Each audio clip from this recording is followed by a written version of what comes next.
بسم اللہ الرحمن الرحیم الحمد للہ رب العالمین وصلی اللہ علی محمد وآلہ الطاہرین اللہم صلی علی محمد وآل محمد وعجل فرجہم۔ ٹھیک، تہذیب خود سازی میں بات چل رہی تھی، تہذیب نفس کے بارے میں۔ تہذیب نفس کے بارے میں بات یہاں تک پہنچی تھی کہ انسان اپنے نفس کی جو بیماریاں ان کو کیسے پہچانے، اس کے کچھ راستے اور کچھ طریقے بیان کیے تھے۔ اس میں کچھ کی طرف یہاں اشارہ کیا ہے، کیا کہا؟ بہتر ہے کہ نفس کی مختلف بیماریوں کی پہچان میں ان وسائل سے، ذریعوں سے جس سے کہ ممکن ہے استفادہ کیا جائے۔ کون کون سے؟ یہاں چند کی طرف اشارہ کیا جا رہا ہے۔ ان میں سے پہلا ہے تقویت عقل۔ آپ اپنی، ہمیں چاہیے کہ ہم اپنی عقل کو تقویت دیں، عقل کو تقویت دیں۔ یہ ہم نے پڑھا تھا کہ جب ہم اپنی عقل کو تقویت دے دیں گے تو پھر کیا ہوگا؟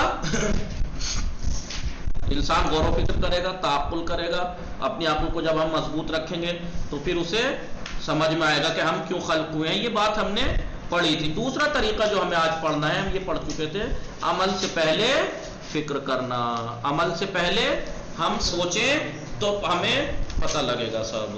دیکھیے یہ بات یہاں، عمل سے پہلے فکر کرنا، ہمیں ہر کام سے پہلے سوچنا چاہیے۔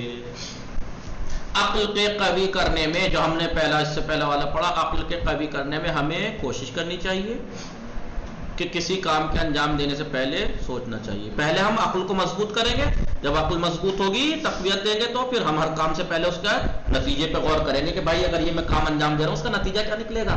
سکینہ جی آقا۔ اور اس کام کے نتائج اور آثار اور نتیجوں کو، اور دنیاوی، اور خالی دنیاوی نہیں، دنیاوی اور اخروی آخرت کے اثرات، اس کے اثر کو خوب دیکھنا چاہیے ہر کام کو انجام دینے سے پہلے۔ اور یہ عہد کر لیں کہ کسی کام کو بھی اس کی عاقبت اندیشی سے پہلے انجام نہیں دیں گے۔ ہم یہ پہلے ہی ٹھان لیں کہ ہم کسی بھی کام کو اس کی عاقبت اندیشی، یعنی آخر میں اس کا نتیجہ کیا ہوگا، اس کو بغیر سوچے ہم انجام نہیں دیں گے۔ عاقبت کے بارے میں بغیر سوچے ہم اس کام کو انجام نہیں دیں گے۔ ہر کام کی عاقبت کے بارے میں غور و فکر کریں گے تاکہ آہستہ آہستہ سوچنے اور تفکر کے ذریعے اپنی روح کو ہم آگاہ کیا کریں، اپنی روح کو ہم آگاہ کیا کریں۔ حضرت علی علیہ السلام فرماتے ہیں تفکر، غور و فکر انسان کو اچھے کاموں اور ان پر عمل کرنے کی دعوت دیتا ہے۔ جب انسان تفکر کرتا ہے، غور و فکر کرتا ہے، تو غور و فکر آپ جتنا کریں گے اتنا ہی وہ آپ کو اچھے کاموں کی طرف رغبت دے گا، دعوت دے گا آپ کو۔ چلو بھائی جب غور و فکر کر لو گے یہ کام ہو رہا ہے، یہ اچھا ہے تو اچھا ہے، تو بھائی مجھے انجام دینا چاہیے، تو وہ انجام دلائے گا آپ سے نیز۔ اور یہ بھی مولا کائنات فرماتے ہیں، کیا فرماتے ہیں؟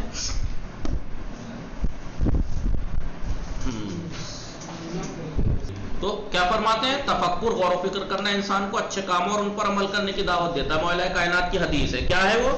ان التفکر یدعو الی البر والعمل تفکر، غور و فکر دعوت دیتا ہے نیکی کی طرف اور اس پر عمل انجام دینے کی طرف نیز۔ اور یہ بھی مولا کائنات فرماتے ہیں کہ کام کرنے سے پہلے انجام کو سوچنا تجھے پشیمانی سے محفوظ کر دے گا۔ اگر آپ کسی بھی کام سے پہلے، اس کو انجام دینے سے پہلے آپ سوچیں، غور و فکر کریں، تو وہ بعد میں پچھتانے سے آپ کو محفوظ رکھے گا۔ کیونکہ اگر آپ بغیر سوچے سمجھے کسی کام کو انجام دے دیں تو ہو سکتا ہے غلط کام انجام دے، آپ کو پچھتانا پڑے گا۔ کیا ہے؟ التدبیر قبل العمل یؤمنک من الندم۔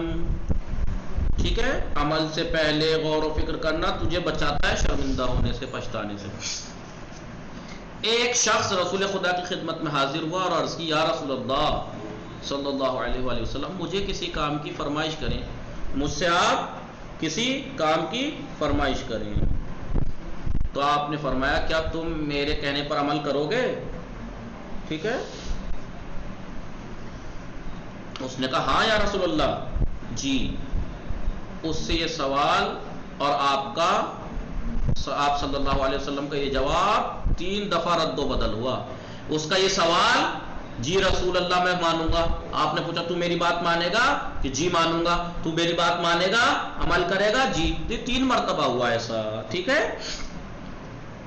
ہیلو، اس نے ہر دفعہ کہا نام یا رسول اللہ، ہاں رسول اللہ۔ اس وقت رسول نے فرمایا، کیا فرمایا؟ میری فرمائش یہ ہے، کیا ہے کہ جب تم کسی کام کو انجام دینا چاہو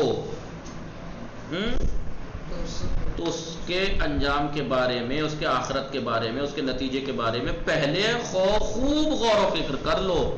اگر اچھا ہوا تو اسے بجا لاؤ، اور اگر شک اور اشتباہ ہو تو اسے بجا نہ لاؤ، اسے بجا مت لاؤ، اسے انجام نہ دو. ٹھیک ہے؟ رسول خدا صلی اللہ علیہ وآلہ وسلم نے فرمایا ہے. تو اس کا مطلب کیا ہے کہ ہم اپنے آپ کو کیا کریں؟ ہر کام سے پہلے ہم غور و فکر کریں.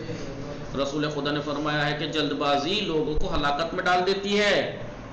جلد بازی لوگوں کو انما اہلک الناس العجلہ، الناس العجلہ، تو جلد بازی انسانوں کو ہلاک کر دیتی ہے. اگر لوگ اپنے کاموں میں تدبر کرتے تو کبھی ہلاک نہ ہوتے. ٹھیک ہے؟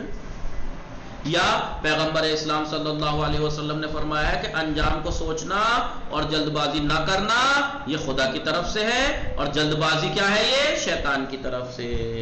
العنات من اللہ والعجلۃ من الشیطان. غور و فکر، سوچنا اور جلد بازی کرنا یہ اللہ کی طرف سے ہے، اور یہ جلد بازی شیطان، کہتے ہیں نا جلدی بازی شیطان کا کام. معصوم کی حدیث میں یوں آیا ہے کہ غور و فکر شیشے کی طرح ہوتا ہے. غور و فکر، بھائی آپ آئینے میں کیا دیکھتے ہیں؟ آئینہ آپ کو کیا دکھاتا ہے؟ جو چیز ہے وہی تو دکھاتا ہے. آپ چہرہ دیکھتے ہیں جب آئینے میں تو وہ آپ کو سب دکھا دیتا ہے کہ آپ کے کہاں میل ہے، کہاں دھبے ہیں، کہاں پہ دانا نکل رہا ہے، سب دکھاتا ہے. تو عمل کے بارے میں جب کسی بھی عمل کے بارے میں آپ غور و فکر کریں گے تو یہ غور و فکر ایک آئینہ ہے، وہ آپ کو اس میں اس عمل کا دکھا دے گا کہ یہ اچھا ہے یا برا. ٹھیک ہے؟ جو تمہیں اچھائی اور برائی ظاہر کر دیتا ہے، دکھا دیتا ہے کہ اس شیشے میں آپ کو صاف دکھ جائے گا کہ یہ عمل اچھا ہے یا برا. اچھا ہے تو بجا لائیے، برا ہے تو ترک کر دیجیے. حیوانات اپنے کاموں میں غریزہ ہوتا ہے ان کا، اور حیوانی خواہشات کی پیروی کرتے ہیں. حیوانات میں عقل تو ہوتی نہیں ہے. حیوانات کیا کرتے ہیں؟ ان کے غریزے میں، ان کی فطرت میں جو چیز رکھ دی گئی ہے اسی اعتبار سے انجام دیتی ہیں جو ان کا غریزہ ہے، اور حیوانی جو خواہشات ہیں وہ اسی کی پیروی کرتے ہیں اور غور و فکر نہیں رکھتے. لیکن انسان کیونکہ اس کے پاس عقل ہے لہٰذا اسے پہلے کاموں میں غور و فکر کرنا چاہیے. کچھ تو فرق ہو انسان میں اور حیوان میں. اگر انسان بھی بغیر سوچے سمجھے ہر کام ایسے انجام دینے لگے تو جانور میں اور اس میں فرق کیا ہے؟ انسان میں اور اس میں حیوان میں. لہٰذا اسے پہلے اپنے کاموں میں غور و فکر کرنا چاہیے اور اسے عاقبت اندیش ہونا چاہیے. عاقبت یعنی آخرت اندیش، آخرت کے بارے میں سوچنے والا ہونا چاہیے. ہر چیز کی آخرت کو سوچے.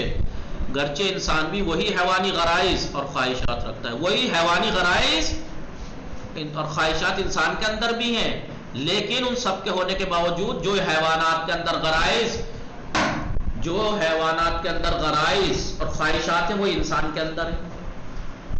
لیکن انسان کے اندر ان چیزوں کے ہونے کے ساتھ ساتھ عقل بھی ہے انہیں کنٹرول کرنے کے لیے. اور اگر ہم ان عقل سے کام میں لے کے اسے کنٹرول نہ کریں تو انسان پھر وحشی بن جاتا ہے. وہ خواہشات وہی اس کی. اسی وجہ سے جب کسی حیوانی خواہش کا طالب ہوتا ہے، جو حیوانی خواہش ہوتی ہے مجھے یہ چاہیے، مجھے وہ چاہیے، اور یہ اور وہ سب، تو فوراً اس کے بجا لانے میں وہ دوڑتا ہے اور اس کی حیوانی خواہش اور غریزہ اسے غور و فکر کی مہلت نہیں دیتا پھر. ٹھیک ہے؟ کہ کہیں عقل اس میدان میں نہ آ جائے. پھر حیوانی غرائز سے کیا کرتے ہیں؟ غور و فکر کی مہلت نہیں دیتا، فوراً وہ بجا لاتا ہے وہ اتنی جلدی تاکہ عقل اس میدان میں نہ جائے. ورنہ عقل اگر آ گئی، اس نے اپنا کام شروع کر دیا تو پھر وہ ہر کام کو نہیں کرنے دے گی آپ کو. وہ یہی کہے گی کہ بھائی یہ برا ہے، یہ نہیں کرنا ہے، یہ اچھا ہے، یہ نہیں کرنا ہے، اس کے نقصانات ہیں، اسے نہ کرنا ہے. بھلے یہ کام اس ٹائم اچھا لگ رہا ہے، مزہ آئے گا، لذت ملے گی، لیکن یہ حرام ہے اور اس کی حیوانی خواہش کے لیے سد راہ نہ بن جائے، کہیں عقل اس کا راستے میں باندھ نہ بن جائے. اس لیے وہ پھر جلد بازی کرتا ہے. لہٰذا اگر ہم سے ہو سکے کہ ہم اپنے آپ کو یوں عادت دیں، اپنے آپ کو ایسی عادت ڈالیں کہ ہر قدم اٹھانے سے پہلے اس میں خوب غور و فکر کریں عقل کے راستے کو کھول دیں اور اسے اس میدان میں کام کرنے دیں، اس فیلڈ میں عقل کو کام کرنے دیں، اور جب عقل اس میدان میں اس فیلڈ میں وارد ہوگی تو وہ اس اقدام کو، اس قدم اٹھانے کو واقعی مصالح، مصلحت، اچھائی اور مفاسد اور اس کی برائی کو درک کر لے گی۔ کسی بھی کام کی طرف ایک دم نہیں بڑھیں گے آپ۔ جب عقل اگر کام کرے گی تو عقل کام کرے گی تو ہر جگہ آپ کو قدم نہیں اٹھانے دے گی، وہ اس کے بارے میں سوچو، دھیان دلائے گی آپ کو کہ اس کی مصلحتیں بھی آپ کے سامنے آ جائیں گی کہ اچھائی کیا ہے اس کام میں، برائی کیا ہے۔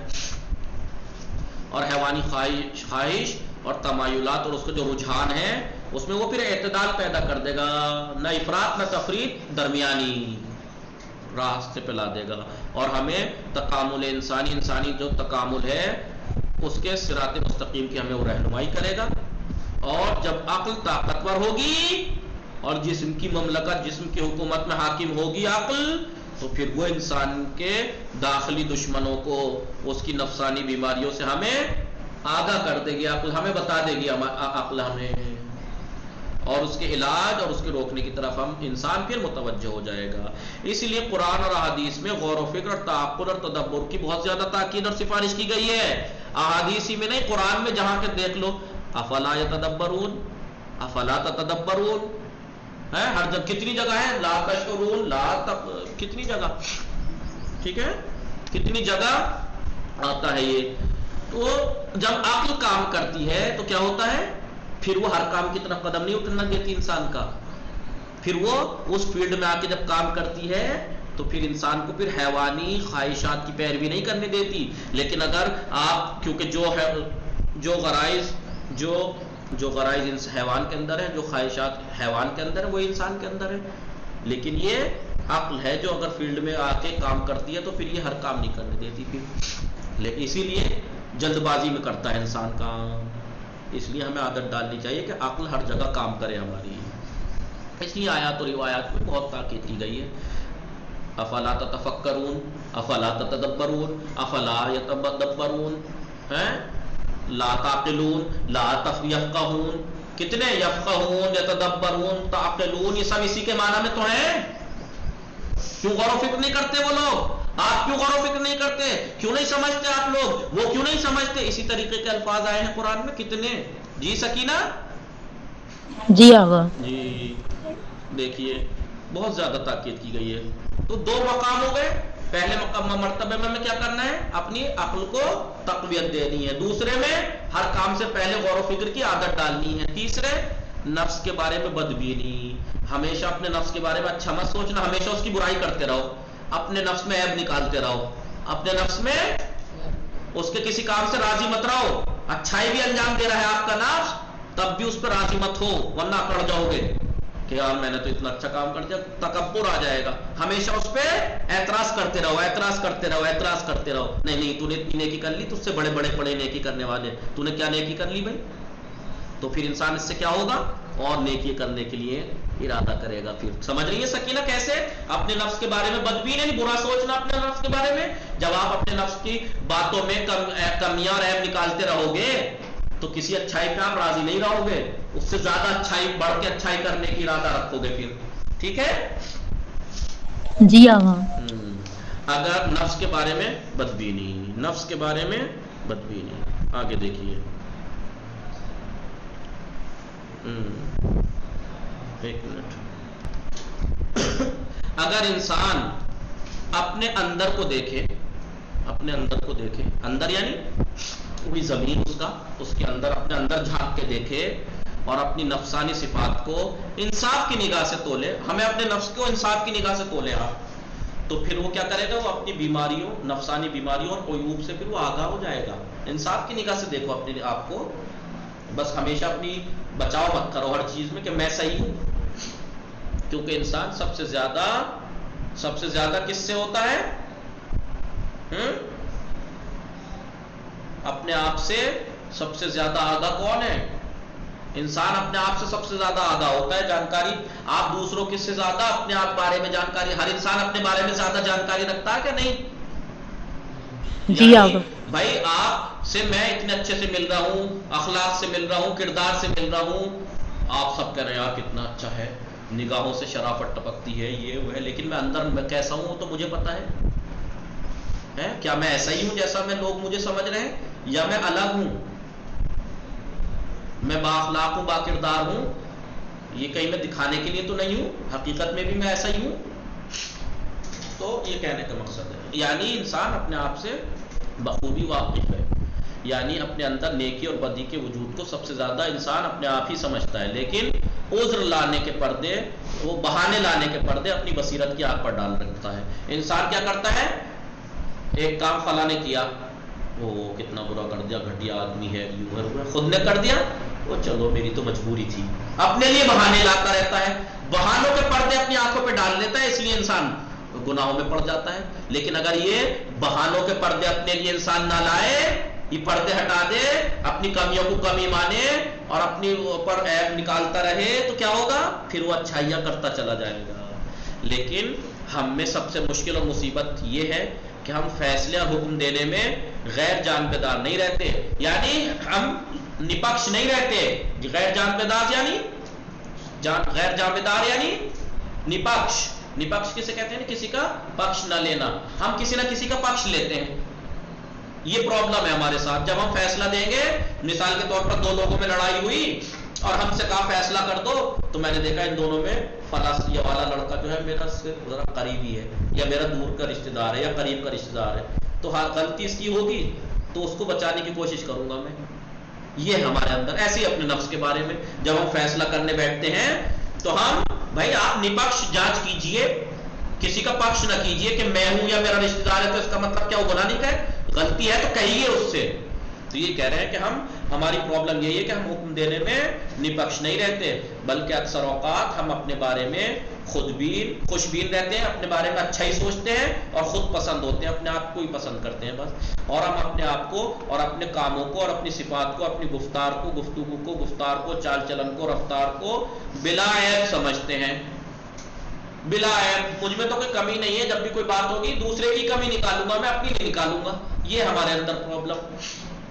اگر یہ چیزیں ہٹا دیں ہم، یہ والے پردے اپنے آنکھوں سے، اور ہم حقیقت دیکھ کے حقیقت میں حکم دینے لگے نپکش، تو پھر ہم اپنے آپ کو بھی گناہ گار کے دائرے میں کھڑا کریں گے، پھر ہے کہ بھائی تیرے اندر عیب ہے تو ہے، تو نے کیا ہے، یہ تیری غلطی ہے۔ ایسا کریں گے تو کیا ہوگا، غلطی ہے تو پھر مجھے اس کا ازالہ کرنا پڑے گا، ازالہ کر کے مجھے اچھائیاں انجام دینی پڑے گی، تو یہ کرے گا انسان۔ انسانی نفس امارہ ہماری حیوانی کاموں کو ہمارے سامنے ایسا انسان کے اندر ایک نفس امارہ ہوتا ہے جو برائی کی طرف ابھارنے والا نفس ہے، اسے کہتے ہیں نفس امارہ۔ وہ ہمیں حیوانی کاموں کو ہمارے سامنے کیا کہتا ہے، خوشنما بنا کے پیش کرتا ہے، یار تو بہت اچھا کام ہے، تھوڑا سا تو ہے، تو یہ کر لیں گے، وہ کر لیں گے، کچھ نہ کچھ کر کے وہ بہانے لا کے ہم سے برائیاں کرواتا رہتا ہے یہ نفس، کہ ہم اپنے برے کاموں کو بھی اچھا سمجھنے لگ جاتے ہیں۔ قرآن ارشاد فرماتا ہے کہ وہ شخص کہ جس کے کام اس کے سامنے اچھے بنائے گئے ہیں اور انہیں نیک سمجھتا ہے، آیا تو نے نہیں دیکھا، آیا تو نے نہیں دیکھا، کیا نہیں دیکھا، ٹھیک ہے، ہاں وہی،